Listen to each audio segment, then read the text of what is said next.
दहशतगर्दों ने लश्कर के जो तर्जुमान है कश्मीर फाइट्स, उसने फहरिस्त जारी की है। हिंदू आईएएस अफसरों के नामों की फहरिस्त है। एक बार फिर डराने की नाकाम कोशिश कर रही है ये दहशतगर्द तंजीम। आगे बढ़ते हैं। दहशतगर्दाना सरगर्मियों पर काबू पाने के लिए पुलिस ने बड़ी कार्रवाई की है। रामबन की गोल में अब्दुल मजीद लोन की जायदादें सील की गई हैं। इसके अलावा गुल मार्केट में मजीद 2 जायदादें जब्त की गई हैं। 2 जायदादें फारूक अहमद और शाहदीन नामी शख्स की हैं।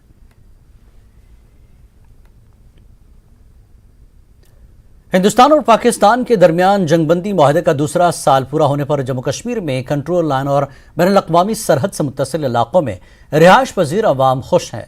इन लोगों का कहना है कि दोनों मुल्कों के दरमियान जंगबंदी मुआहदे पर अमल आवरी से उन्हें राहत नसीब हुई है, क्योंकि फायरिंग बंद हो जाने की वजह से वो अब अपना रोज़मर्रा का कामकाज बिला किसी खौफ व खतर के अंजाम दे पा रहे हैं।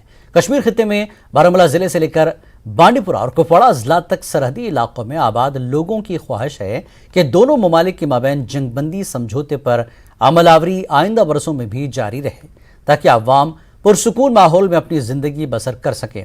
उड़ी सेक्टर में जीरो लाइन के बिल्कुल करीब आबाद गांव घरकोट में बाशिंदे मोहम्मद इकबाल और मोहम्मद रफीक बलूट का कहना है कि जंगबंदी से कबल पाकिस्तान की बिलाश्तियाल गोलाबारी से इलाके के लोगों को भारी मुश्किलात का सामना करना पड़ता था। उन्होंने कहा कि उनके गांव के लोग हमेशा खौफजदा रहते थे, क्योंकि पाकिस्तान की जानिब से अक्सर औकात बिलाश्तियाल गोलाबारी की जाती थी, जिसके बायस लोग अपने घरों में ही सहम कर रह जाते थे। किसानों के लिए खेतों में काम करना खतरे से खाली नहीं होता था। बच्चे पढ़ाई के लिए स्कूल भी नहीं जा पाते थे। ताहम गुज़श्ता 2 साल से सरहद पर खामोशी है, जिसकी वजह से यहाँ हालात मामूल पर आ चुके हैं। जैसा कि आप जानते हैं कि सीज़ फायर वायलेशन के आज 2 साल मुकम्मल होने को हैं। आज हम उड़ी के गरकोट इलाके में आए हैं, जहां पे सबसे ज़्यादा नुकसान हुआ था। जो पिछली बार पाकिस्तान की जानिब से शेलिंग होती थी, बॉर्डर शेलिंग होती थी, फायर होता था या बड़े शेल फायर किए जाते थे, वहाँ से तो जानो माल का काफ़ी नुकसान हुआ है। हमारे साथ यहाँ पे कुछ लोग मौजूद हैं जिनसे हम बात करना चाहेंगे कि कितने खुश हैं वो, और वो क्या चाहते हैं कि आइंदा ऐसा ही माहौल रहना चाहिए। इससे पहले वो अपना जो है काम काज जो है नहीं कर पाते थे, बच्चे स्कूल नहीं जा पाते थे, बड़ी परेशानी होती थी।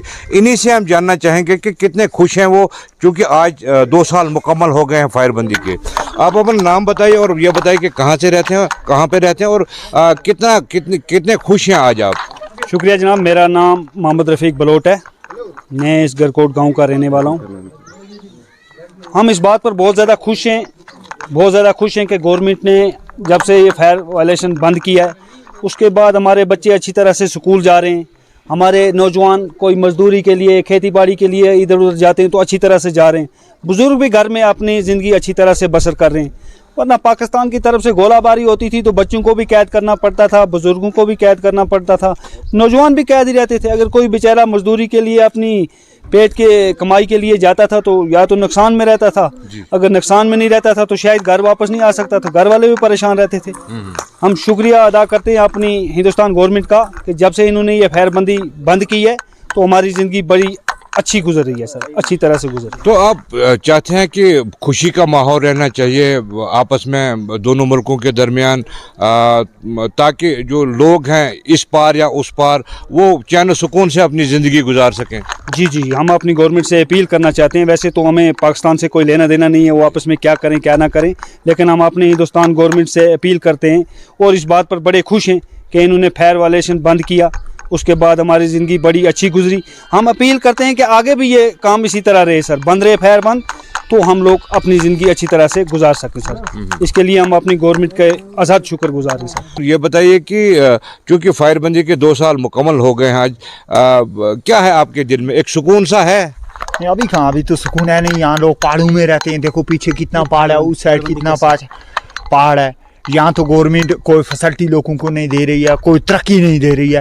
यहाँ तो रास्ते जैसे पड़े वहीं पड़े, पावर का देखो तार टंगाई है, पावर 2 घंटे की कटौती लगाई, पावर प्रोजेक्ट हमारे हैं। पावर प्रोजेक्ट के बजाय हमें पावर 5 किलोमीटर फ्री होने के मुताबिक 900 रुपया बिल आ रही है, 717 आई 900 आई। आप देखो इस पहाड़ में लोग कहाँ से पैसा लेंगे और कहाँ से डिस्पोज करेंगे, कहाँ से पावर की बिल भरेंगे, मुझे तो समझ नहीं आ रही है। तो आप समझते हैं कि फायरबंदी से चूंकि माहौल ठीक है यहाँ पे, और सरकार से आप यही मुतालबा कर रहे हैं कि तरक्की भी होनी चाहिए इन इलाकों में? हाँ, तरक्की होनी चाहिए ज़्यादा। अभी तो लोगों को फायर का भी खौफ ही दिल में रहता है, कभी अटैक हो सकता है, उसमें कोई लोगों को खौफ ज़्यादा ही है मतलब।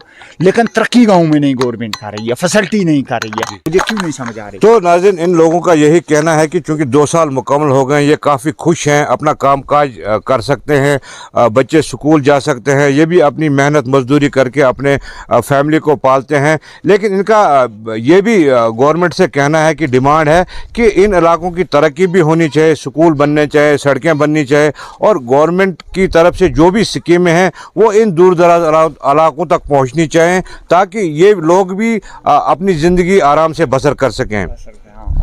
न्यूज़ 18 जम्मू कश्मीर के लिए बारामूला से मैं सज्जाद हुसैन।